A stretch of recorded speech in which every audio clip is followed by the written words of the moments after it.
extrêmement jeunes, on va en parler pour ceux qui ne sont pas déjà venus, parce que je vois encore des têtes de ceux qui sont déjà venus. Et en l'espace de, nous avons vraiment démarré au mois de septembre, et en l'espace de 2 à 3 mois, chacune des réunions est plus intense, il y a de plus en plus de personnes. Nous allons allègrement vers, je pense, fin d'année, début d'année prochaine, vers le millier d'adhérents. Donc c'est en quelques mois, ça montre quoi? Ça montre que je pense que ça correspond à une attente, ça correspond à un besoin, et ça va nous permettre, je pense, de faire un certain nombre de choses. Alors je vais vous présenter un petit peu l'ordre du jour. On essaie de s'attacher à respecter l'horaire. Bon là, évidemment, on a dérapé un petit peu de 20 minutes, mais l'ensemble dure 1h30. Pendant environ une quinzaine de minutes, je vais vous exposer un certain nombre de points. Et puis ensuite, on vous donnera la parole pour des questions éventuelles, tout ce que vous pourrez poser comme question pour éclairer un peu la compréhension ou vous faire rebondir sur un certain nombre de choses. Sachez qu'on est en Facebook Live, donc pour ceux ou celles qui voudraient poser des questions, vous allez pouvoir les poser directement. Alors, je ne sais pas si on pourra y répondre directement compte tenu du timing, on répondra aux questions de la salle, bien évidemment, mais de toute façon, on y répondra d'une façon ou d'une autre, puisque ça restera sur le Facebook Live. Donc je dis une quinzaine de minutes, ensuite vous prenez la parole, et puis ensuite on a le plaisir d'avoir Christian Vecchia, le docteur Christian Vecchia qui vraiment est prévu pour cette séance et qui va nous exposer un certain nombre de choses évidemment sur qu'est-ce que ça veut dire se nourrir, puisque il a, Christian Vecchia, une carrière extrêmement riche. Il est à l'Institut du Cœur et ça fait une quarantaine d'années qu'il a accompagné jusqu'à sa disparition le professeur Cabrol. Donc ils ont travaillé de façon extrêmement intense. Et là, il est ambassadeur aujourd'hui sur tout ce qui est sportif et pour les préparations des Jeux Olympiques et pour la santé au sport. Donc il a une vraie connaissance et il nous accompagne aussi sur toute une autre activité que nous avons développée, qui est le Collège culinaire de France, puisqu'il est spécialiste des filières alimentaires qui vont de la terre à l'assiette. Et il nous apporte beaucoup d'éclairages qui sont très très intéressants. Alors, nous conclurons ensuite, et puis vous verrez un petit peu qu'il y a un certain nombre de personnes d'entre vous qui sont déjà très engagées, qui nous aident, puisque c'est un mouvement, vous l'avez vu, sur lequel on ne demande aucune cotisation, et sur lequel on veut véritablement créer, on va le voir, une force collective par rapport à qu'est-ce que manger veut dire. Alors, quel est le principe même du mouvement? C'est de se dire, nous avons les possibilités d'agir à partir de ce que manger veut dire, sur nos vies, et même sur l'avenir de l'humanité. Alors, c'est un grand mot, une grande phrase que de dire ça, mais c'est une réalité. Vous allez le voir à travers un certain nombre de choses qu'on va vous exposer. Alors, aujourd'hui, c'est quelque chose qui est dans l'air, bien évidemment. Vous voyez autour de vous, que ce soit dans les médias, que ce soit à travers plein d'associations, il y en a un certain nombre d'ailleurs même qui sont ici, qui se développent. C'est dans l'air, on peut dire même c'est à la mode, on pourrait dire, mais je pense que ça correspond, nous pensons que ça correspond à un mouvement beaucoup plus profond, parce que, en fait, c'est quelque chose qui est en train de marquer notre époque et qui va évoluer pour marquer l'ensemble de la société, même au niveau international. Il y a deux choses qui sous-tendent cette démarche. C'est, on va dire, d'un côté, une préoccupation assez angoissante pour certains, on le voit dans les populations, on le voit quand on fait un certain nombre d'enquêtes, parce qu'on ne sait plus très bien comment on maîtrise ce qu'on mange. On ne sait plus très bien ce qu'on a dans l'assiette. On ne sait plus, on entend des scandales, on a plein d'émissions à la télévision qui ne font que nous sensibiliser sur un certain nombre de choses. Donc il y a ce côté un petit peu angoissant. Mais en même temps, vous remarquerez, il y a une explosion, entre guillemets, du plaisir. C'est-à-dire, il y a plein d'émissions sur la nourriture, sur la cuisine, sur la convivialité. Donc on a ces deux pôles. Et c'est à travers ces deux pôles, d'ailleurs, qu'on a un levier qui est, je pense, très très intéressant. Alors, nous sommes définis d'emblée comme un mouvement Manger Citoyen, qui est un mouvement citoyen politique. Quand je dis politique, c'est important de le définir. L'idée n'est pas de créer un parti politique, l'idée n'est pas de faire de la politique, entre guillemets, politicienne, c'est-à-dire dans les systèmes qui existent actuellement. L'idée est de dire, nous avons tous et toutes une vraie responsabilité à partir du moment où nous mangeons. Ça tombe bien, puisque manger, c'est ce qui nous réunit tous non seulement ici, mais sur la Terre. On ne peut pas ne pas manger pour survivre, pour vivre. Donc c'est quelque chose qui nous concerne tous. Et quand on prend conscience d'un certain nombre de choses, on va s'apercevoir que c'est un acte politique et on va voir comment. Mais nous nous définissons, encore une fois, je le dis, en dehors des systèmes. Nous n'avons pas comme ambition de rentrer dans un système politique, quel qu'il soit. Non pas que nous stigmatisons les systèmes politiques, mais nous pensons qu'aujourd'hui, ils sont insuffisants pour résoudre les problèmes dans lesquels nous sommes confrontés. Et le cœur même du mouvement Manger Citoyen, c'est de dire, vous savez, cette phrase de John Fitzgerald Kennedy, ne demande pas à ton pays ce qu'il peut faire pour toi, demande-toi ce que tu peux faire pour ton pays. Donc l'idée, c'est de dire, qu'est-ce que nous, individuellement, nous pouvons faire pour notre pays, bien sûr, mais pour nous-mêmes déjà, plutôt que d'être dans une position qu'on entend déjà depuis 40 ou 50 ans, bah, on va protester, puis on va demander, qu'est-ce qu'on peut faire pour nous? Bah, bien sûr, ça c'est le rôle des politiques, c'est le rôle des syndicats, c'est le rôle des organisations. Nous nous disons, ok, tout ça est très bien, et sans doute faut-il continuer, mais ce n'est pas suffisant. Et on ne s'en sortira pas comme ça. On s'en sortira à partir du moment où, individuellement, on se dit, qu'est-ce qu'on fait nous, et comment on agit.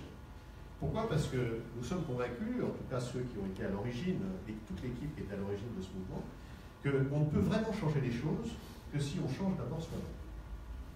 Mais c'est à l'inverse d'une culture dans laquelle nous baignons depuis 50 ans. Qu'elle soit, et on va le voir d'ailleurs même à travers 2-3 éléments que je vais vous montrer tout à l'heure, qu'elle soit au niveau des États, des pouvoirs publics, où il y a ce qu'on a appelé l'État providentiel, qui est toujours là pour aider, etc. Et on est dans cette culture-là, et bien sûr elle est nécessaire, mais elle est largement insuffisante si on veut s'en sortir.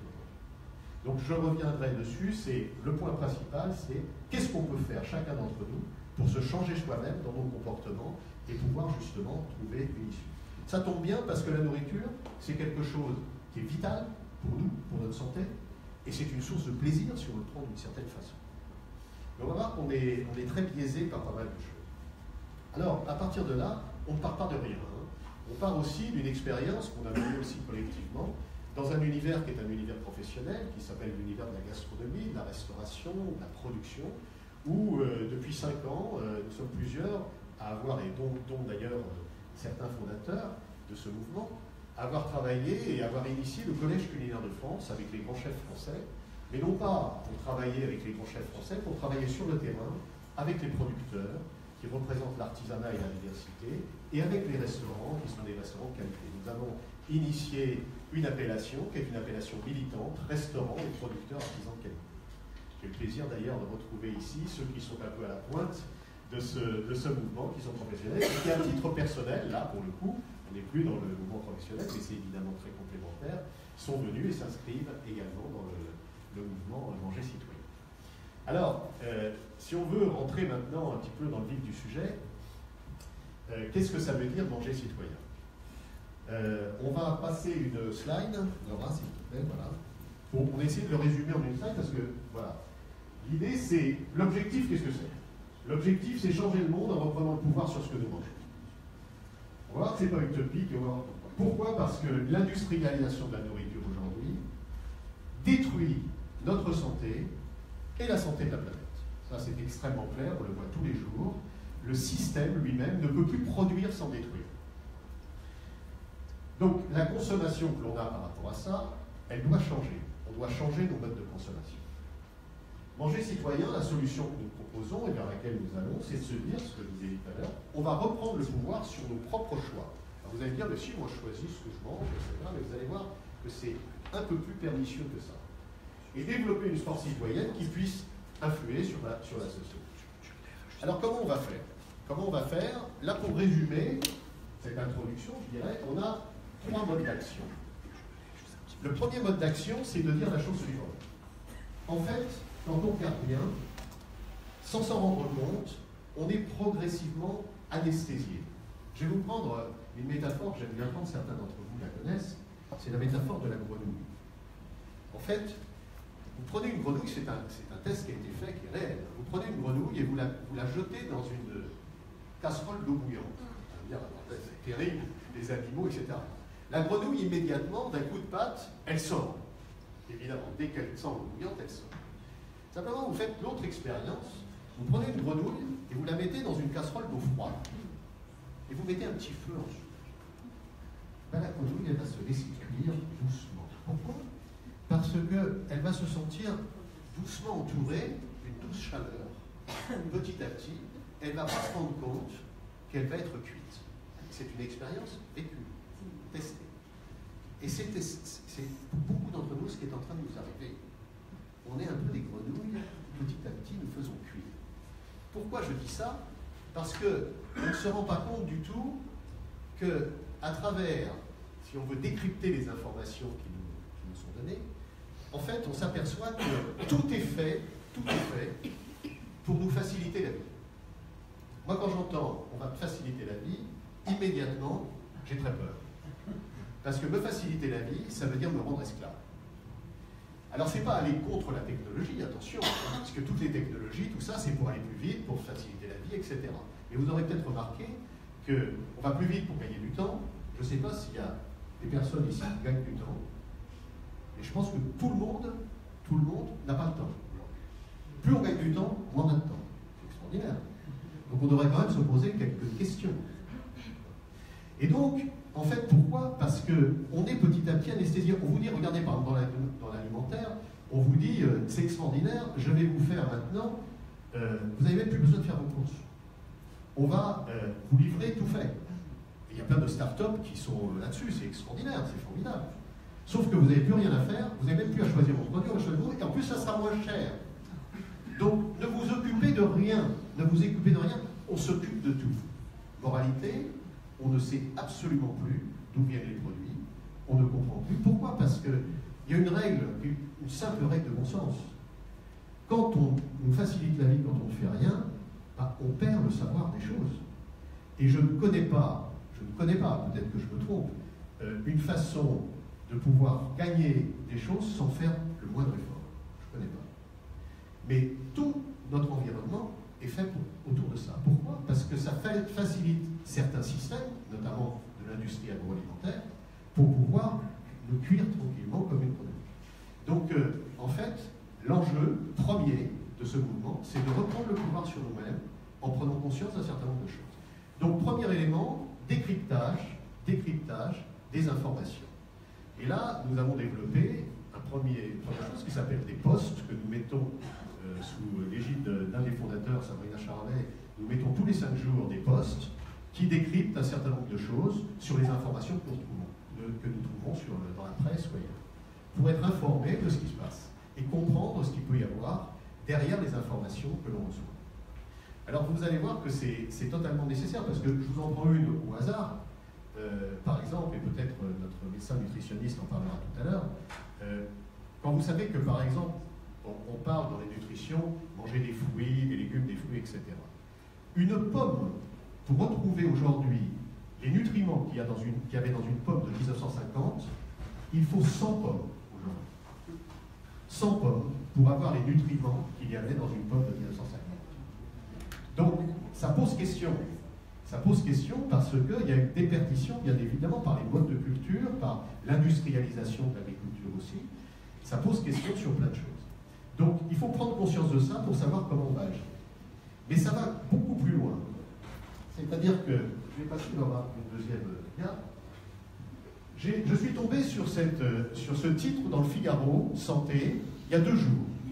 Nutrition, objectif, manger mieux sans effort conscient. Sans effort conscient. Non mais c'est complètement fou. C'est-à-dire qu'en fait, on est en train de nous dire, et pourquoi? Mais c'est tout à fait logique. Les pouvoirs publics se sont aperçus de la chose suivante. Ils se sont aperçus que toutes les campagnes qui ont été faites sur manger plus de fruits, manger plus de légumes, etc., avec des millions dépensés en publicité, ne servent strictement à rien. À rien. Pourquoi? Parce que les comportements ne vont pas avec.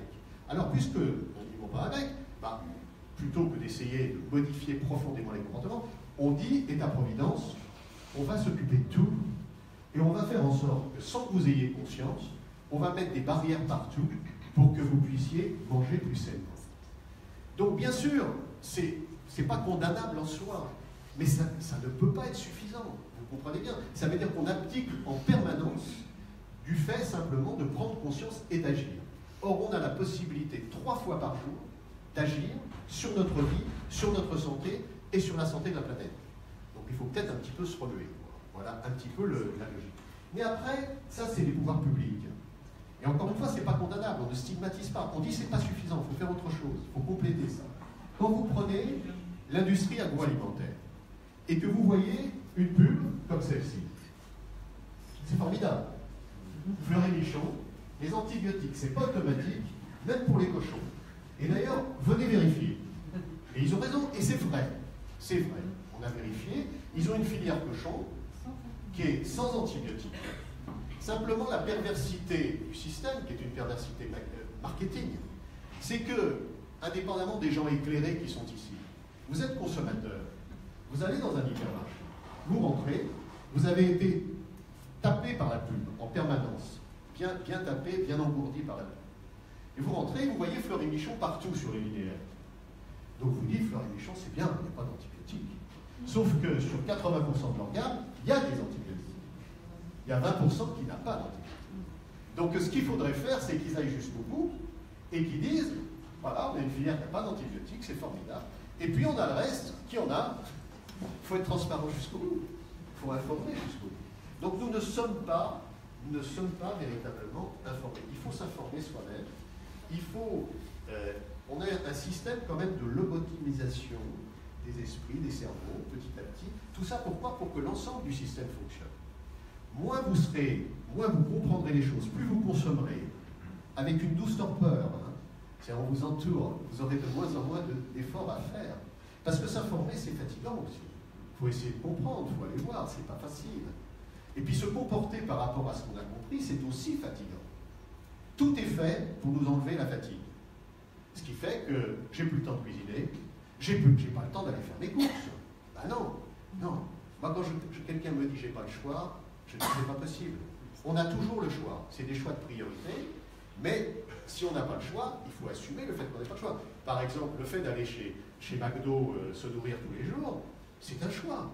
C'est pas condamnable en soi, mais il faut avoir conscience de ce que ça veut dire. Voilà, s'éclairer. Donc le mouvement, il va faire en sorte d'éclairer en permanence là-dessus. Ça, c'est le premier élément. Le deuxième élément, oui, regarde rapidement. Voilà, toc.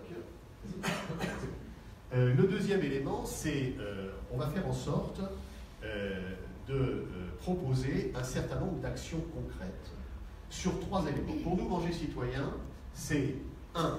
Mieux acheter, mieux se nourrir et mieux partager. Mieux acheter, par exemple. On est en train d'essayer de voir ce qu'on peut faire pour se dire, plutôt que d'aller à l'hypermarché pour faire ses courses alimentaires, allons sur les marchés. Bon. Pourquoi? Parce que sur un marché, vous avez des gens qui sont derrière des étals. Vous avez des gens avec qui vous pouvez parler. C'est autre chose que dans l'hypermarché où vous avez des linéaires, vous avez des vendeurs, etc. Donc là, c'est pas parce que vous allez non plus sur un marché que vous êtes sûr d'avoir des filières qui sont des filières vertueuses, qui sont des filières sur lesquelles vous avez des bons produits. Donc ce qu'on va faire, le mouvement Manger Citoyen a comme ambition d'identifier sur tous les marchés, d'abord à Paris, ensuite sur tous les marchés de France, les 3, 4, 5 vrais producteurs qu'il peut y avoir. De façon à faire une cartographie qui sera à la disposition de tout le monde et qu'on pourra s'échanger, discuter, etc. pour savoir où se trouvent les vrais producteurs.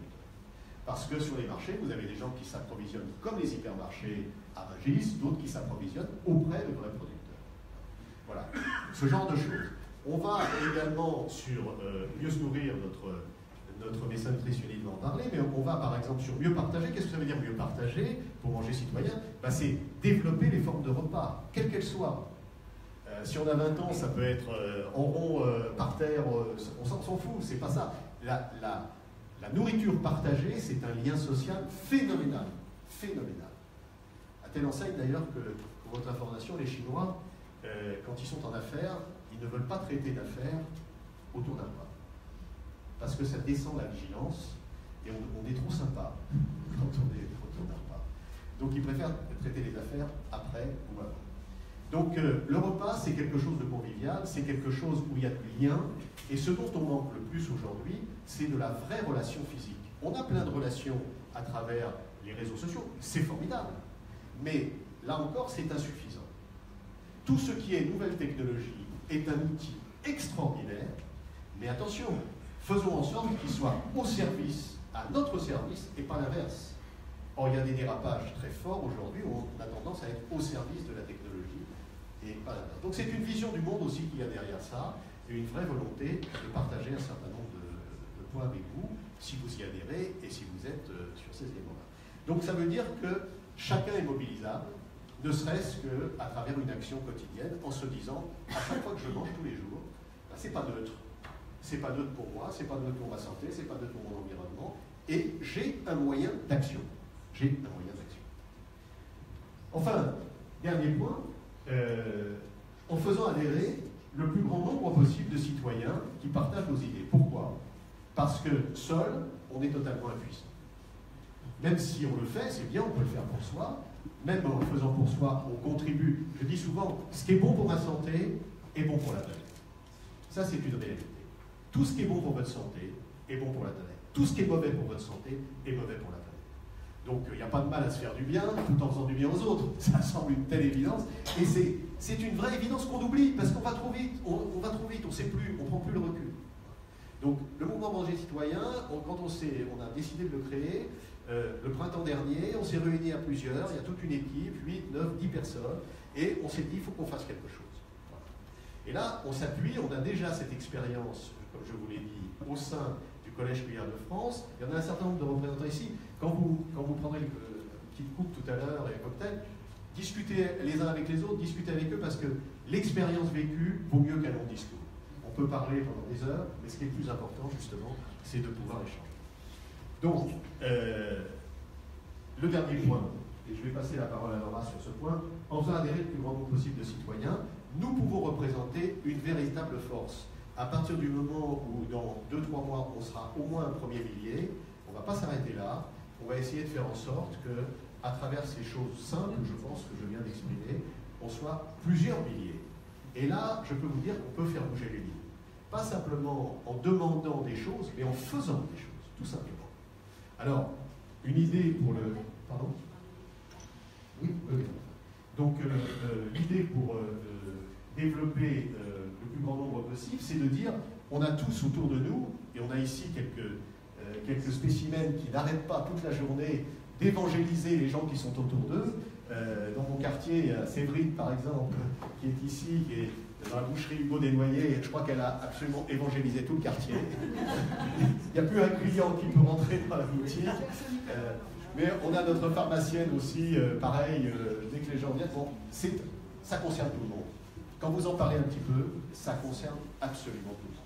Et en plus, c'est assez sympathique, ça crée du lien social, et on peut en parler, et on parle de choses qui sont intéressantes. Attendez, on ingère des choses tous les jours, c'est vital pour nous, pour notre intégrité, et c'est vital pour tout notre environnement. Alors, quoi de mieux, quoi de plus? On a, avec le fait de manger, quelque chose qui est un support extraordinaire. Quand vous parlez d'environnement aux gens, mobilisez-vous pour l'environnement, mobilisez-vous pour le climat. Bien sûr, on le fait, et certains le font très bien, mais ce n'est pas votre quotidien. Manger, c'est notre quotidien. C'est tous les jours. C'est 3 fois par jour. Qu'on ait 20 ans, ou qu'on ait 60 ans, qu'on ait 70 ans, c'est 3 fois par jour. Donc rendez-vous compte, l'arme que nous avons en main, elle est fantastique si on en fait quelque chose d'utile et de bien. Alors Laura, voilà, ton idée c'est de voilà. Donc effectivement, vous l'avez compris, ça vient d'être évoqué. L'objectif, c'est qu'on soit extrêmement nombreux parce que nos ambitions sont vraiment très, très, très élevées. Mais pourquoi elles sont très élevées? Parce qu'on est vraiment profondément convaincus qu'on a le pouvoir, que vous avez chacun le pouvoir de faire bouger les choses et en fait de proposer une vraie alternative par rapport au système qui existe aujourd'hui. Donc c'est pour ça qu'on se mobilise et c'est pour ça qu'on est tous persuadés ici que là, on est au tout début, de manière très modeste, de ce qui est en train d'être préparé. Donc par rapport à ça, pour réussir à ça, évidemment, la condition sine qua non, c'est de pouvoir compter sur vous. Donc vraiment sur chacun d'entre vous, très clairement. Pourquoi? Parce qu'il faut absolument que chaque personne qui croit à ce mouvement puisse parler autour d'elle, puisse sensibiliser, puisse fédérer des personnes qu'elle connaît, sa famille, ses collègues de bureau, mais aussi des personnes qu'elle connaît moins, qu'elle croise, parce que c'est vrai qu'on se retrouve tous sur ce sujet qu'est l'alimentation. Donc ça, c'est extrêmement important et on ne pourra pas y arriver sans ça. Donc vraiment, chacun a une responsabilité, vous pouvez tous nous aider à ce niveau-là. Donc par rapport à ça, pour justement aller corroborer cette initiative, on a décidé effectivement de lancer un challenge. Donc là, vous avez un petit peu l'annonce en avant-première, mais ça sortira le 15 décembre, c'est à partir du 15 décembre. C'est un challenge qui sera donc sur 1 mois et demi jusqu'à la fin du mois de janvier, pour aller récompenser le meilleur ambassadeur Manger Citoyen. Donc concrètement, l'adhérent qui, par son biais, en parlant autour de lui, va réussir à faire adhérer le plus de nouveaux adhérents Manger Citoyen. À gagner un super week-end pour 2 personnes, donc 2 nuits, du vendredi au dimanche, en Champagne, donc dans une maison d'hôte en pleine nature. Je vous ai mis quelques éléments ici qui effectivement font un petit peu rêver. Voilà. Donc ce challenge-là, si vous souhaitez y participer, donc on va bien sûr le diffuser sur les réseaux sociaux à partir de la semaine prochaine. Pour y participer, c'est très simple. Il faut être adhérent, avoir plus de 18 ans, évidemment. Et vous envoyez soit un message sur la page Facebook Manger Citoyen. D'ailleurs, petite parenthèse, mais vous connaissez tous le levier des réseaux sociaux. N'hésitez pas à liker notre page. On a un groupe Facebook, à partager, à faire des posts. Ça nous aide toujours et énormément, vraiment. Donc, à nous envoyer un message sur notre page Facebook, ou bien, si vous souhaitez participer, à juste nous envoyer un email sur contact@manger-citoyen.org. Toutes ces modalités, on va vous les redonner le 15 décembre et on vous enverra justement les modalités pour participer au concours. C'est très simple et on fera les décomptes au 31 janvier. Voilà. Donc on donne la parole maintenant à l'ensemble de la salle. Si vous avez des questions à poser, n'hésitez pas, quelles qu'elles soient. Comme toujours, il n'y a jamais de mauvaises questions, il y a toujours de mauvaises réponses. Oui. Bonsoir. Bonsoir. Je suis Mélanie. J'ai été amenée bonsoir par Alexandra, très bonne ambassadrice Manger Citoyen, qui a fait adhérer toute l'équipe.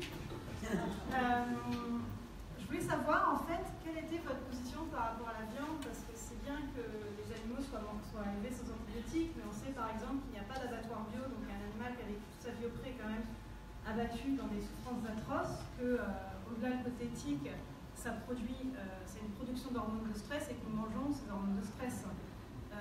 Et on sait aussi également que la consommation de viande, c'est vraiment ce qui pollue le plus, puisqu'il faut 10 000 litres d'eau pour faire 1 kg de viande animale, alors qu'il faut juste ce qu'il tombe pour faire 1 kg de protéines végétales. Donc est-ce que vous avez une orientation sur qualité versus quantité au niveau de la viande, parce que je pense que c'est un message assez important. Alors, d'abord, pour répondre à votre question, une remarque d'ordre général sur des positions dans l'univers de la gastronomie, de la nourriture. Nous nous méfions de 2 choses. À un extrême, ce qu'on appelle les ayatollahs, ceux qui disent au-delà du bio, tout bio, pas de salut, ceux qui disent vous mangez vegan toute la journée, sinon pas de salut, ça les regarde. Et encore une fois, ça n'est pas critiquable. Simplement, nous ne voulons pas rentrer dans les visions absolutistes.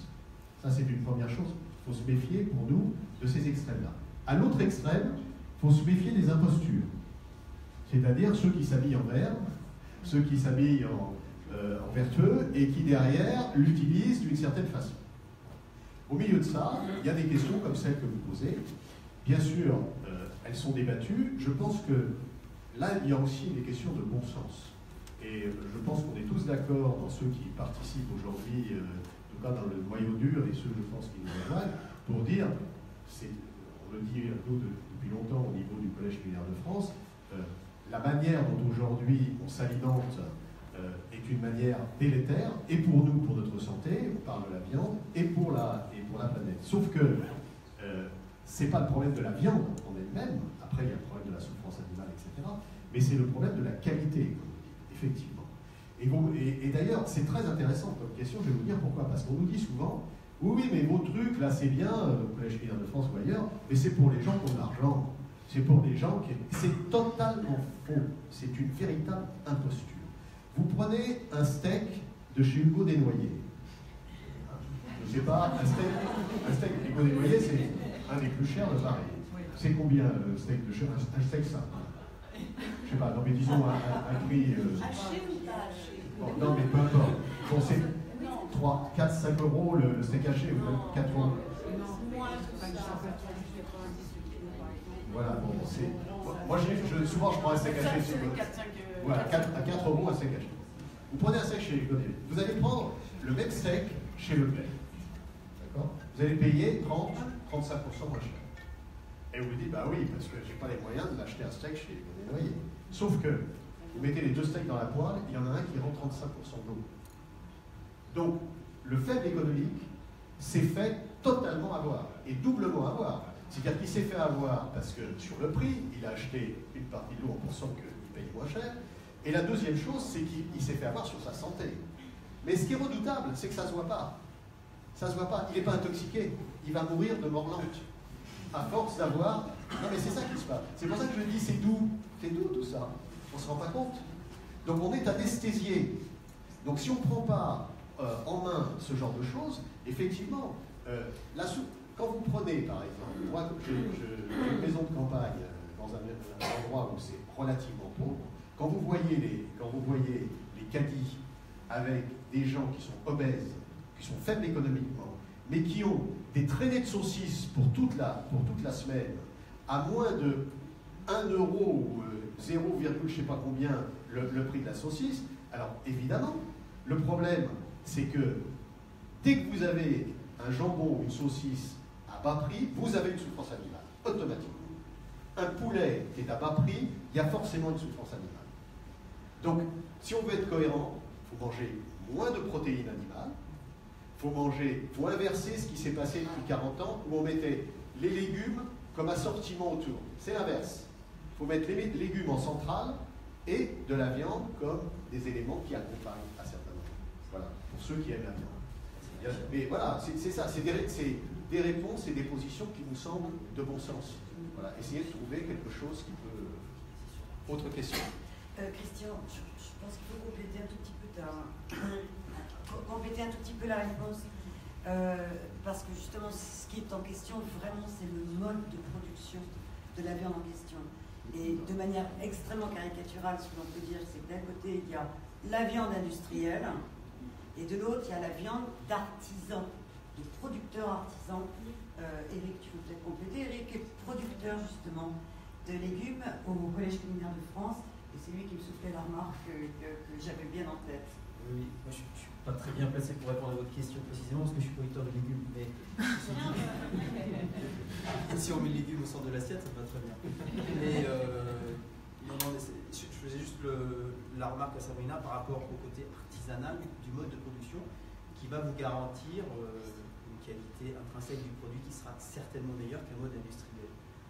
Là, pour les légumes, je pourrais vous en parler longuement. Pour la viande, je ne suis pas grand spécialiste. Mais je pense que la bête sera aussi je vais bien compléter un peu, Sabrina. Un restaurateur qui complète. Je vais compléter un peu, je vais poursuivre un peu. Donc, je suis restaurateur. Et ce qui est important, donc, pour continuer ce que dit Eric, c'est que l'éleveur, l'artisan éleveur, n'emmènera pas sa bête dans un abattoir où on va stresser sa viande. Le boucher n'achètera pas dans un abattoir où la viande est stressée, parce que si le boucher est un vrai artisan boucher, ne le fera pas. Si c'est un boucher de qualité, ne le fera pas. Je connais voilà. Un charcutier, c'est la même chose. Un restaurateur, c'est exactement la même chose. À partir du moment où il fait les choses avec conviction, il les fera bien et avec respect. C'est que toute cette chaîne-là se suit. Et il faut aller jusqu'au bout. Encore une question avant que le docteur Christian. Ah, une question. Je m'appelle Marion. Ma question c'était, ici on est dans un très joli immeuble parisien, avec beaucoup de gens certainement parisiens. Comment est-ce que vous pensez que vous pouvez aller toucher les gens qui vivent dans des zones plus rurales, qui sont peut-être moins sensibles que nous à ces questions-là, qui ont des budgets qui sont très restreints, qui nous sont guidés avant tout par la logique économique? On le voit très bien et on connaît bien le terrain, puisque sur toute la France, il y a 1500 restaurants et 500 producteurs artisans de qualité, donc on est sur le terrain en permanence, c'est aussi cet avantage. Mais ce que je peux vous dire dans le mouvement Manger Citoyen, bien sûr, aujourd'hui, en termes d'adhérents, on a une forte proportion de Parisiens, aujourd'hui, mais on a aussi des proportions très fortes qui commencent à monter du côté de Bordeaux, du côté de la PACA et dans l'Est, un peu moins en Bretagne. Donc tout ça, c'est ce qui va disséminer, et les réunions comme ça, c'est aussi des réunions, on a un certain nombre de têtes de pont qui ont envie de développer en région ce qu'on est en train de faire. Une dernière question.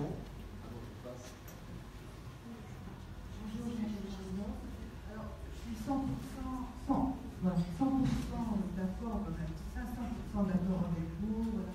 Moi-même, je fais attention, mais je trouve que ce que vous dites, c'est quand même assez élitiste. Parce que, est-ce que vous avez dans les supermarchés, moi je vois les quasi remplis de malbouffe, enfin, je veux dire, c'est l'essentiel de la population. Donc je ne comprends pas par quel moyen vous pouvez toucher cette population qui regardera. Elle va au supermarché, je ne comprends pas comment vous allez la convaincre. Voilà. Alors, plusieurs choses par rapport à ça. D'une part, contrairement à ce qu'on peut penser, on s'aperçoit que de plus en plus de personnes dans les régions, notamment par rapport à cette relation avec les artisans, de plus en plus de personnes sont impliquées sur le bio, sur des choses comme ça. Donc, tout va passer par la culture et l'éducation, obligatoirement, bien sûr. C'est pour ça que les couches défavorisées, les couches qui sont socialement souvent marginalisées, sont des couches qui ont plus de difficultés. Sauf qu'on voit plein d'expériences se monter, notamment dans les cités, où on cultive des choses, y compris sur les toits. Ça commence à venir. C'est venu dans beaucoup d'autres pays, et ça commence à venir en France, dans un certain nombre de régions. Il y a notamment des localités comme Albi, par exemple, qui ont fait un travail extraordinaire. Donc il n'y a pas de fatalité, et de toute façon, d'ailleurs, il n'y a pas d'autre issue. Donc où on va tous dans le mur, y compris où on trouve. Et je pense qu'il n'y a pas de fatalité, et c'est là où je pense que la mobilisation individuelle peut être extrêmement forte. Bien, on va donner la parole à Christian Ricard, qui se trouve, voilà. Il est un peu, d'habitude il est beaucoup plus sautillant que ça, Christian Ricard, mais il est tombé dans un escalier, malheureusement. Il a eu le courage quand même de venir, parce qu'il s'était engagé, et je t'en remercie, Christian. Mesdames et messieurs, c'est assurément un honneur d'être avec vous et surtout le bonheur de pouvoir partager une passion. J'ai eu la chance d'être formé par des gens extraordinaires. Je suis médecin interniste. Mon premier formateur a été mon père, ouvrier boulanger. Et puis ensuite, Alain Larcan, Henri Bourg et le professeur Cabrol, tous les trois passés par la présidence de l'Académie de médecine. Ils avaient un point commun, ces trois personnages. L'humanisme, l'observation de l'autre, l'écoute, le partage, la bienveillance. Dans le métier que j'ai opéré durant ces 40 dernières années, il y a deux parties. La première, évidemment, c'est celle d'observer par consultation d'1 heure un patient qui avait des pathologies complexes. Quand j'ai eu l'honneur de partager les consultations du professeur Cabrol, évidemment, j'avais à mes côtés des patients qui ont bénéficié du salut de la République, parce qu'une greffe cardiaque coûte 300 000 €. C'est bien d'expliquer qu'une démocratie est capable de soigner à ce tarif. Il est évident que lorsque j'étais à côté de ces patients qui souffraient, non seulement avant la greffe, comme un aveugle sur un toit, mais qui souffraient après la greffe pour être suivis et survivre, il était important que j'exprime le fait que lorsque des patientes ou des patients me disent, en tant que médecin endocrino, « Docteur, j'ai 3 kilos de trop. » Mon Dieu, que cela m'énervait. Mon Dieu, qu'elle ne comprenait pas finalement que le bonheur n'était pas là, que l'objectif n'était pas là. L'objectif était finalement de sauver une nation qui est en train de s'enfoncer vers un sujet très simple. Lorsque je suis rentré chez Cabrol en 1987, les hommes faisaient des infarctus après 55 ans, globalement. Les femmes après 65 ans, largement. Aujourd'hui, les femmes font des infarctus avant les hommes et très souvent avant 45 ans. Cela signifie aussi qu'il faut que je vous dise un autre terme important, un autre point important, c'est que si je suis là aujourd'hui, aux côtés du mouvement qui est en train de naître, c'est pour une seule raison. C'est pour mes petits-enfants et c'est pour mes enfants. Ces enfants de moins de 30 ans aujourd'hui, qui sur le plan technique, démocratique, sont véritablement dans le mur. je vous fais observer un point très simple. En tant qu'ambassadeur de l'Union nationale du sport scolaire, qui représente 1 200 000 élèves et 2 400 000 parents, eh bien hier j'étais devant des professeurs d'école, des professeurs d'éducation physique, des professeurs de sciences naturelles, de sciences et vie de la Terre, des médecins scolaires, moins de 1000 médecins scolaires dans la nation, alors qu'il en faudrait 15 000. Des infirmières scolaires toujours magnifiques. Et le débat était exactement le même. On partageait le même souci, le même partage. Toutes les questions que vous allez vous poser dans les semaines à venir, dans les minutes à venir, sont les mêmes. Que peut-on faire? Qui suis-je? Que dois-je faire? Que m'est-il permis d'espérer, disait Emmanuel Kant. Le problème, c'est pas ça seulement. Le problème était simplement d'exprimer un autre point. C'est qu'il faudrait que chaque citoyen du monde, et de l'Europe, et de France, et de chaque bassin de vie de France, que ce soit le bassin de vie de Roanne, ou que ce soit le bassin de vie de Quimper, ou le bassin de vie de Bastia, ou le bassin de vie de Roubaix, qui souffrent tant, eh bien, il faut que par bassin de vie, nous, les femmes et les hommes, nous soyons en mesure d'expliquer que depuis maintenant 40 ans, on nous fait manger des goûts ronds, des goûts sucrés, on nous fait manger des produits qui finalement, je ne veux pas citer un homme qui avait beaucoup de talent, on nous fait manger de la MERDE. Il avait beaucoup de talent et beaucoup de savoir et beaucoup de science, c'est un homme que je respectais beaucoup en conférence. Et ce que je voulais vous dire, c'est qu'en fait, nous sommes aujourd'hui devant une population qui, dès la naissance, ne sait plus comment on fonctionne.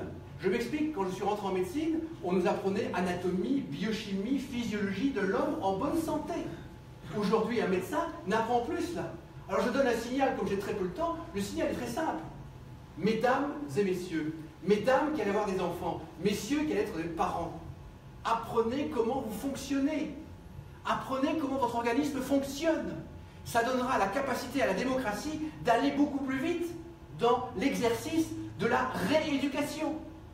Ainsi, nous avons un corps spirituel, je n'ai pas dit cultuel, j'ai dit spirituel, mental, émotionnel et physique, et il s'agit que ces corps soient parfaitement équilibrés en nourriture. Et ça nous manque terriblement. Je passe, vous avez compris. J'arrive sur un autre point, le chemin de l'espoir. Alors évidemment, je vous explique que les goûts ronds, ce sont des goûts sucrés, qu'il y a une société qui a été dominée par un homme exceptionnel qui s'appelle Antoine Riboud, un très grand humaniste que j'ai eu l'honneur de connaître. Eh bien, son successeur a décidé finalement chez Danone de faire des goûts ronds, des goûts sucrés, et nous avons, pour les 35 ans d'action bénévole que j'ai menée chez Cabrol, outre l'activité que j'avais chez lui, on faisait chaque mois 2 interventions dans des collèges ou des lycées pour expliquer ça aux enseignants, aux élèves et aux parents. En 35 ans, nous avons fait près de 900 interventions. Cabrol était présent dans 200 interventions, au moins. À chaque fois, on constatait, année par année, puisque quand j'armais un collège, je demandais aux infirmières scolaires de continuer l'observation clinique des patients, et donc des enfants, de la 6e à la 3e. Eh bien, en 2012, résultat, un enfant aujourd'hui, quel qu'il soit, quel que soit son niveau social, plus dans les familles défavorisées, certes, eh bien, un enfant mange entre 40 et 50 morceaux de sucre par jour, sans manger un seul morceau de sucre blanc, simplement parce que les produits qu'il mange sont des produits déstructurés. Je n'accuse pas le monde industriel de l'agroalimentaire, parce que dans le monde de l'agroalimentaire, vous ne pouvez pas vous imaginer les exercices de qualité et la surqualité qu'on essaye de vous donner. Le problème, c'est le marketing qui aujourd'hui a perturbé complètement la perception de l'alimentation que l'individu a et que les familles ont. Et quand nous rentrons, et quand j'ai donné l'instruction au service de Cabrol, non pas de donner des instructions de nutrition au lit du malade, mais chez le patient pour aller voir comment il était structuré sur le plan culturel, alors là on voyait qu'en clinique, ils nous disaient « oui docteur, j'ai compris », et quand on allait chez eux, il n'y avait pas de culture, il n'y avait pas cette racine culturelle que mon père m'a donnée, c'est-à-dire le bien manger. Donc, vous voulez rentrer dans l'esprit du siècle? C'est très simple. Il faut simplement que vous compreniez un seul point. un organisme humain se répare, et ça c'est un exercice merveilleux à faire. Quand un enfant de 16 à 22 ans, les pires moments d'une vie pour un humain, l'enfant doit grandir, il doit apprendre, il doit continuer à vivre seconde après seconde. Et au-dessus de tout ça, il doit se projeter sur un avenir dans une famille qui est souvent déliquescente, sans communication possible sur le plan mental et émotionnel. C'est extraordinairement difficile. Eh bien, quand cet enfant-là n'est pas nourri correctement, ses neurones ne se font pas. Je vois que certains dorment encore, alors je dirais la chose suivante. De la naissance à 1 an de vie, eh bien, un enfant construit 120 grammes de neurones. Vous vous rendez compte? 120 grammes de neurones. Et si papa et maman, et si maman et papa n'ont pas la capacité technique de donner ce qu'il faut, eh bien là, effectivement, l'enfant ne pourra pas construire ses neurones.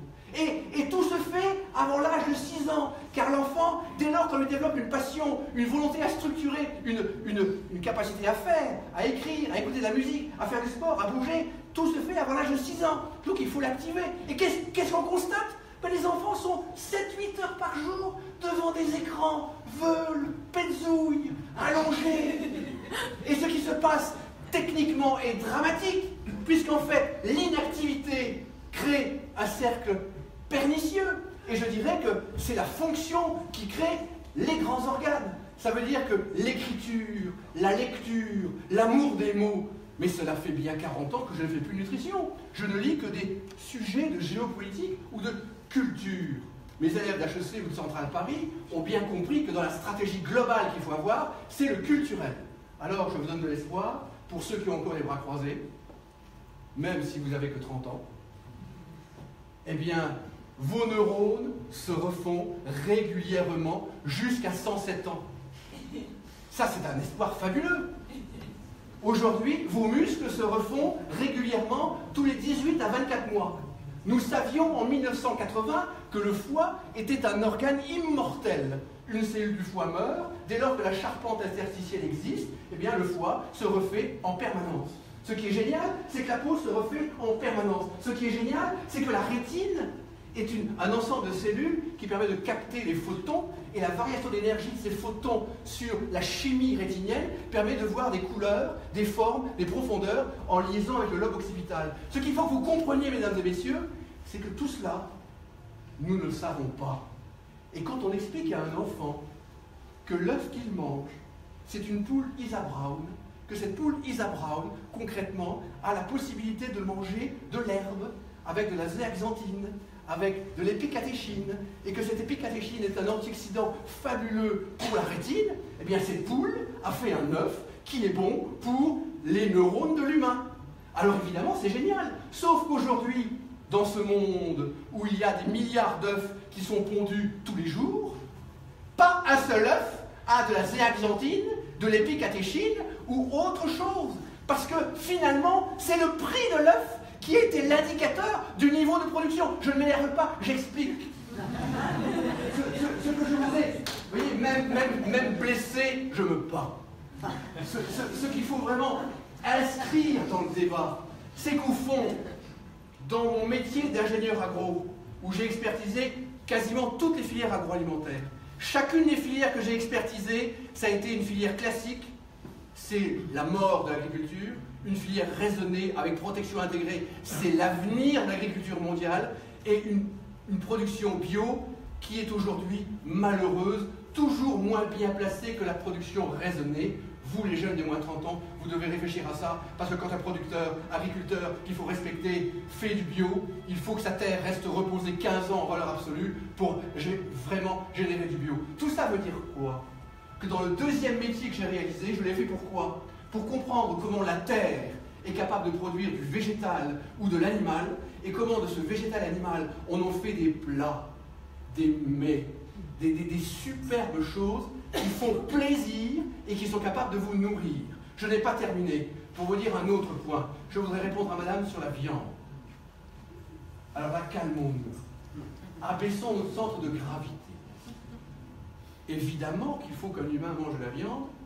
Évidemment, Christian a eu raison de dire, plutôt d'armer un repas par la viande, commençons à demander à la famille, vous allez, mesdames et messieurs, vous allez, mes chers enfants, qu'est-ce que voulez-vous manger? Eh bien, des légumes.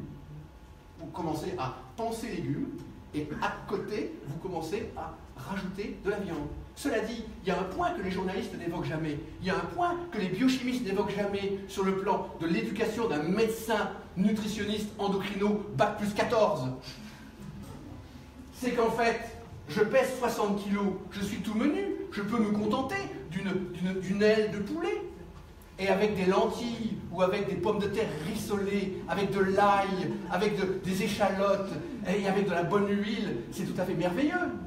Cela dit, quand j'ai un monstre à côté de moi, d'1m90, 21 ans, pas mal en plus, et qui concrètement a fait que 90 kilos, mais il est évident que ce monsieur ou cette dame doit manger plus que moi. Donc ce n'est pas... on va arrêter de penser tordu, vous comprenez? Le bon sens sur cette terre, ça existe. Pour avoir expertisé depuis 30 ans toutes les filières animales, mais bien évidemment que l'animal souffre. Bien évidemment que j'ai 60 ans et plus je vieillis, moins je mange de viande. Bien évidemment que j'ai constaté qu'il y a quand même des industriels qui douchent les animaux avant l'abattage, avec de la musique, que l'animal ne se rend compte de rien, mais bien évidemment que rien que de dire ça, je souffre. C'est pas normal. Je suis tout à fait d'accord. Mais il faut que ce monde change. Or, ce monde va changer. Parce que ce que je vois dans les écoles où je passe, qu'est-ce que je constate? Nous avons des enfants de 15 ans qui pensent comme nous. Il ne s'agit pas d'éliminer brutalement l'abattage animal. Il s'agit de changer de monde et de se dire que des protéines peuvent être produites par d'autres moyens que la production animale elle-même. Ça, c'est pour 2060, sans aucun problème. En revanche, je le dis en création d'emplois, j'ai moi-même été à l'honneur de créer quasiment 3000 emplois dans l'innovation agroalimentaire, et bien évidemment le végétal va produire en France mais plusieurs dizaines de milliers d'emplois. Le végétal, c'est superbe. Donc il faut à la fois vivre avec son temps, se projeter dans l'avenir en pensant végétal, et maintenant il faut vous imaginer un autre point. Comprenez bien le schéma que je vous ai donné. L'objectif est de comprendre que vous êtes ce que vous mangez à la molécule près. Ben oui, madame, c'est comme ça. Et donc, il y a des gens qui mangent tellement mal, 2 minutes, il y a des gens qui mangent tellement mal que concrètement, on voit qu'ils mangent mal. Mais ce qui est génial, c'est que s'ils mangent mal, le fait de manger mieux, en 6 mois, même à 80 ans, on se répare. On se répare plus vite à 2 ans, mais à 80 ans, on se répare. Autre point capital. Il faut que vous respectiez le monde agricole. Le monde agricole, c'est la mère patrie. Un agriculteur, 365 jours sur la terre, un travail extrêmement pénible, il faut l'honorer. C'est la base. Un peuple qui n'est pas capable d'honorer un agriculteur est un peuple qui ne respecte pas sa liberté. Autre point capital, et je termine. Bien évidemment que le monde agricole doit être responsable de sa production sur site. J'ai expertisé plusieurs centaines de filières agroalimentaires, parmi les meilleures du monde. Et j'étais à l'origine de sans doute la meilleure production d'œufs au monde. Eh bien concrètement, que peut-on dire? Cet œuf répare les neurones, répare l'immunité. C'est ma thèse de science de 1990. Et ça a été corroboré 30 ans après. Ce que je veux simplement vous dire, simplement, c'est que quand un agriculteur fait du mieux qu'il peut sur son territoire de 4 km², mais il n'est pas responsable des polluants exogènes dont nous sommes responsables. Donc, partageons avec bienveillance l'amour que nous avons entre nous, que le bonheur soit avec vous.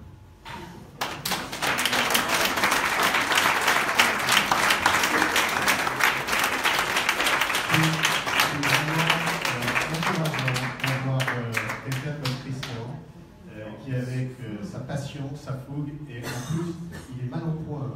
Donc je peux vous dire que quand il est en forme, en mangeant bien ses neurones, ça va aller mieux. Non, mais je pense que c'est important. Donc des questions par rapport à ce qu'il a dit. Je pense que ça montre que de toute façon, on ne fera pas bouger les choses si on n'a pas justement cet esprit combattant. Et si chacun à son niveau, sans peut-être avoir toute la dynamique qu'il a, mais chacun à son niveau, on a les moyens d'agir. Est-ce qu'il y a des questions? Alors. Merci. Bonjour à tous. Alors, j'avais une question juste avant l'intervention de Christian, et je pense qu'elle vient encore plus appuyer après cette prestation.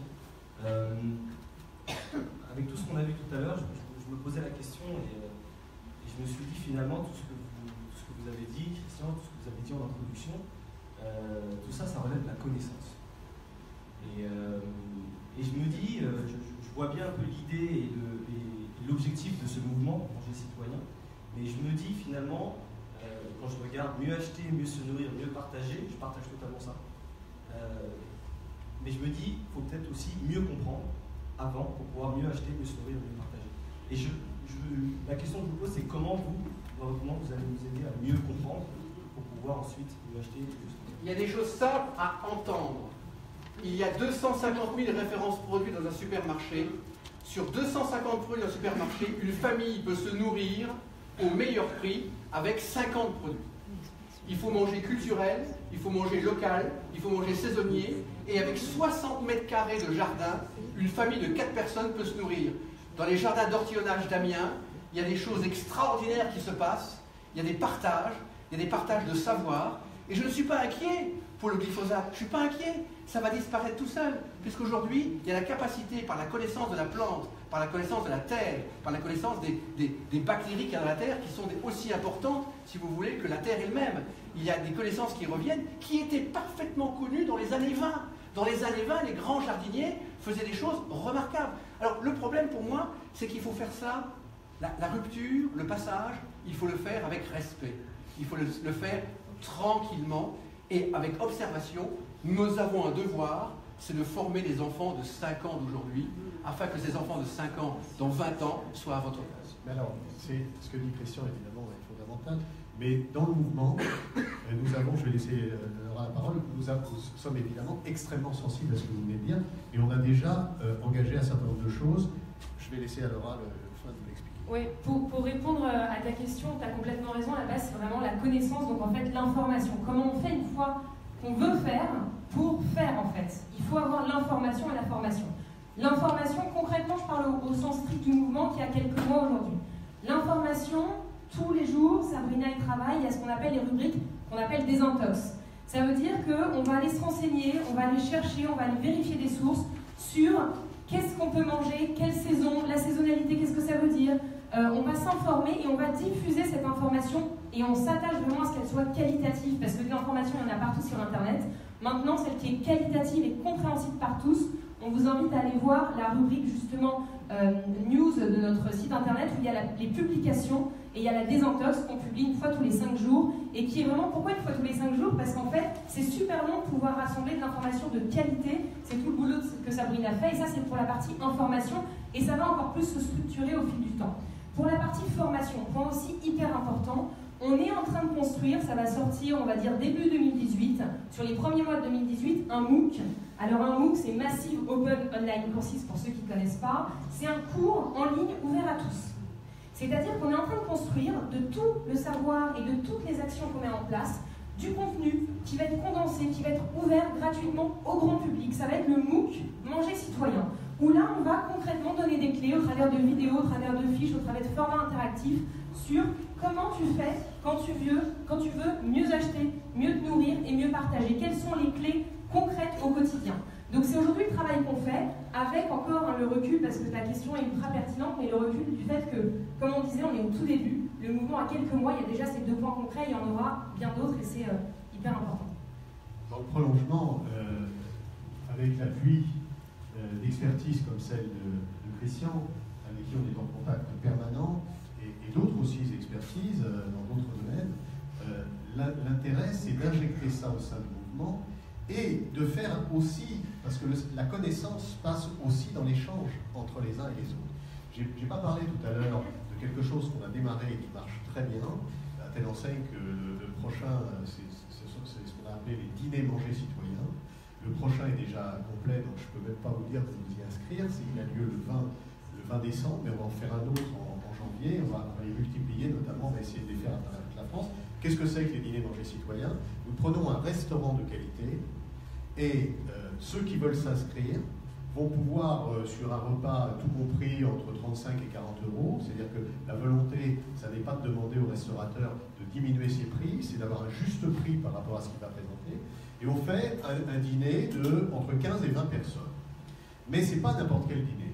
C'est le plaisir, bien sûr, de se retrouver, mais il y a une règle dans ces dîners-là, c'est que le restaurateur va devoir travailler. Il travaille déjà beaucoup, mais travailler pour le mouvement, c'est-à-dire qu'en fait, il va devoir expliquer, d'abord, en introduction du repas, quelle est sa philosophie, pourquoi il fait ce métier, comment il le fait. Il va expliquer, donc il va passer de la connaissance quelque part. Parce que souvent, on va dans un restaurant, c'est bon, c'est pas bon, mais on ne sait pas d'où viennent les produits, on ne sait pas exactement comment ça se passe. Et il va devoir expliquer sur chaque plat qui va être servi, d'où viennent les produits, comment ils ont été fabriqués, avec quel producteur ils ont travaillé et pourquoi. Et vraisemblablement aussi, ce qui a été le cas dans le premier que nous avons fait, faire venir un producteur qui va en même temps parler de ses produits. Le rôle des adhérents de Manger Citoyen qui vont dans ces dîners-là, c'est de travailler aussi. C'est-à-dire, à la fin du repas, de réfléchir ensemble qu'est-ce qui retire de l'identité du restaurant. Pas simplement de ce qu'ils ont dans l'assiette, mais de l'identité. Qu'est-ce que ça représente, etc. Et également, d'en parler sur les réseaux sociaux pour soutenir ces actions militantes. Parce que là, vous avez un combattant, là, vous avez un combattant en restauration, là, vous avez un combattant en production. C'est un véritable combat, c'est un rapport de force. Et donc l'idée, c'est pas de jouer les TripAdvisor, on juge, machin, etc., le client roi, c'est d'être acteur d'un mouvement et de soutenir ce qui nous paraît aller dans le sens de ce qu'on défend. Voilà. Oui, par rapport à ce que vient de dire Christian Legoubi, ce qui est important, c'est que nous constatons dans les écoles, bien sûr, les familles ont la responsabilité de cette sensibilisation. C'est vrai. Mais dans les écoles, sachez que les efforts sont considérables. Et le niveau de connaissance apporté dans les écoles, avec tous les problèmes qu'ont les écoles aujourd'hui sur le plan technique et humain, en nombre, eh bien, les enfants eux-mêmes deviennent les acteurs de ce qu'on vient de vous décrire. Donc, j'ai beaucoup d'espoir sur l'environnement, sur la protection environnementale pour les enfants de moins de 10 ans, et j'ai beaucoup d'espoir sur la visibilité que ces enfants ont sur leur propre alimentation. Le vrai souci, c'est que vous, en tant que parent, moi, en tant que père, je dois absolument demander au chef d'établissement de laisser les parents rentrer là où les enfants mangent, car évidemment aujourd'hui, il y a encore des productions de diabète chez l'enfant, il y a encore des productions d'athérome chez l'enfant pour des enfants de moins de 25 ans, il y a encore ces choses-là qui se passent parce qu'on n'a pas pu émettre ces idées partout. Et quand un chef d'établissement vous interdit de rentrer dans l'école pour voir ce que l'enfant mange, non pas sur la fiche de la diététicienne, qui est une fiche bâtarde de la Sodexo, mais simplement voir ce que l'enfant mange en qualité gustative, en plaisir. Le temps de manger, c'est 30 minutes à 40 minutes. Mastiquer 5 secondes chaque bouchée, se faire plaisir en mangeant. L'huile est un réparateur des neurones. Tout ça, il faut le voir. Il faut que vous vous responsabilisez par le fait de l'alimentation. C'est ce que je veux dire. Merci. Merci Christian. Et c'est ça l'idée. Dans quelques temps, quand on sera 1000, 2000, 3000, 5000, 10 000, 20 000, 100 000, je peux vous dire qu'on rentrera effectivement dans les cantines. Donc on dira le mouvement Manger Citoyen veut savoir ce qui se passe dans une cantine, il n'y aura pas de problème. Aujourd'hui, on le fait déjà avec certains chefs. Il y a un an, j'étais avec Alain Ducasse dans une cantine du Poitou, extraordinaire. C'est-à-dire, on rentre dans la cantine, on est invité pour faire une petite conférence. Il y avait des édiles locaux qui étaient là. Et il avait vu dans le train que tous les produits menus de la cantine, il n'y avait pratiquement pas un produit du Poitou. Nous étions à Poitiers, pas un seul. Et donc, il pose la question. Il dit, mais je ne comprends pas pourquoi il n'y a pas de produit. Je ne savais pas qu'il n'y avait plus de beurre dans le Poitou, qu'il n'y avait pas de... etc. Et là, la réponse a été extraordinaire d'un édile local, adjoint au maire, qui a dit, monsieur Ducasse, vous rêvez complètement. Ce sont ce que les enfants demandent. Ah oui, évidemment. Donc on se retrouve avec la pub, on se retrouve avec tout ça. Donc il y a une volonté, et même les systèmes, même avec des gens qui sont de qualité souvent, ne peuvent pas tout. Donc je pense que nous, c'est le moment pour pouvoir faire avancer les choses à ce niveau-là. Alors, avant de vous laisser pour le cocktail, et que vous puissiez discuter aussi bien avec Christian qu'avec d'autres, je vais simplement vous présenter très vite, je vais leur demander de se lever pour que vous puissiez les identifier, les membres qui, depuis le départ, sont notamment à la source de ce mouvement, et puis ceux qui, de plus en plus, s'engagent, puisqu'on a besoin énormément de ressources, puisque nous n'avons qu'un financement aujourd'hui. Quand je dis des ressources, c'est des compétences, que ce soit en photo, que ce soit en vidéo, que ce soit dans tous les domaines, que ce soit en juridique, etc. On a besoin de toutes les compétences, et beaucoup d'entre vous, ceux qui sont ici et d'autres qui ne sont pas ici aussi, participent spontanément Donc l'intérêt aussi dans le petit cocktail, c'est de pouvoir identifier ceux qui font quoi et éventuellement de discuter avec eux. Et si certains d'entre vous veulent venir nous aider, quelle que soit leur aide d'ailleurs, que ce soit un simple soutien, je dirais, sur Facebook, comme disait Laura, en mettant des likes, etc., ou participer à une action, bien sûr, vous êtes les bienvenus. Alors, dans les fondateurs, on a d'abord, bien évidemment, Valérie Sass qui est ici et qui nous reçoit, puisqu'elle est l'hôte de ces deux. Merci Valérie, parce que c'est pas évident du tout. Sabrina Charmet, je vous demande simplement de lever. Donc, vous l'avez vu, c'est le poste.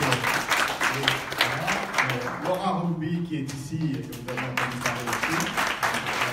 Kevin Dumont qui est là-bas et qui s'occupe aussi de la stratégie avec moi. Jean-Dominique Monichi qui n'est pas là et qui est l'époux de Valérie mais qui n'a pas pu venir ce soir. Augustin Marcotte qui est notre financier. Alors, aujourd'hui, il n'y a pas grand-chose à faire aussi.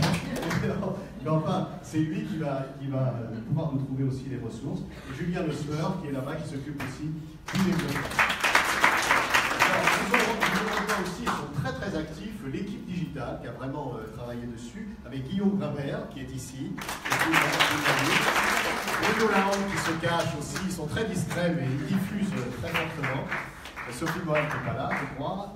Myriam Diane qui s'occupe aussi. Benoît Concalves qui a commencé, il est dans quoi Benoît, voilà, il est ici. Donc, je les remercie tous. Et puis, on a aussi, mais ils ne sont pas là parce que par définition, ils sont en région, un certain nombre d'adhérents qui veulent en région développer et faire connaître le mouvement. Alors maintenant, je vous invite tous à... Pardon. Ah oui, oui, ça, oui. Il y a voilà, de nouveaux adhérents, notamment Madame, je crois, qui est à la tête d'une start-up qui s'appelle PAF le Jus, et qui a eu la gentillesse, dans sa première contribution d'ailleurs, de nous apporter ces jus qui sont... elle va peut-être nous en parler là, dans le cocktail. Qui ne sont pas industriels. Ils ne sont vraiment pas industriels. Ouais. On a lancé il y a à peine un an. Ce sont des jus 100% fruits et légumes, donc on insère des légumes pour diversifier les apports.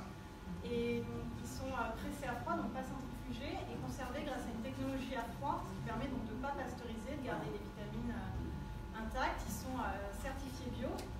Et on a eu le plaisir, il y a quelques mois, d'avoir récupéré nos investisseurs pour construire notre propre usine en France, avec des filières d'approvisionnement en France. Donc, on va pouvoir pousser le projet plus loin et aller vraiment jusqu'au bout de notre démarche. C'est génial. Et tout, félicitations.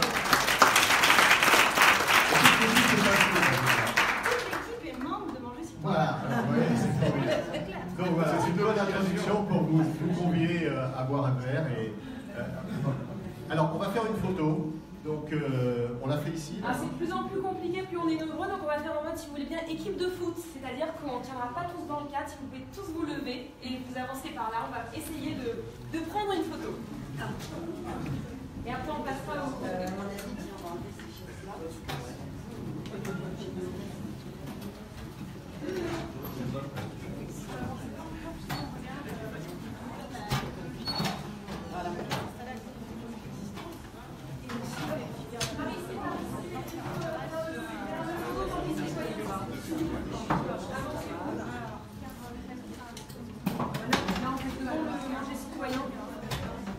On rangera les chaises après. On va...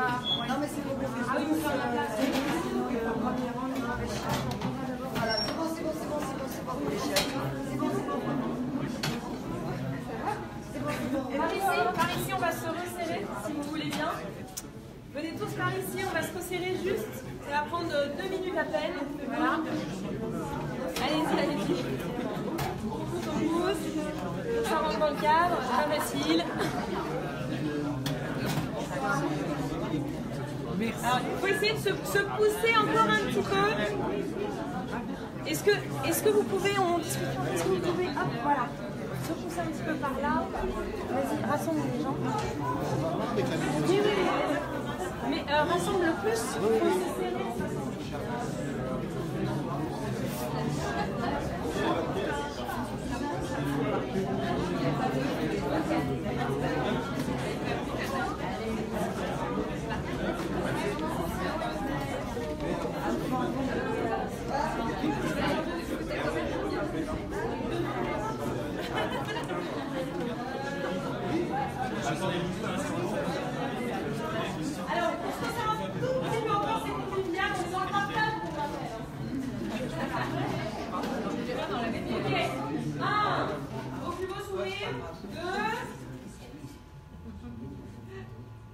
Magnifique.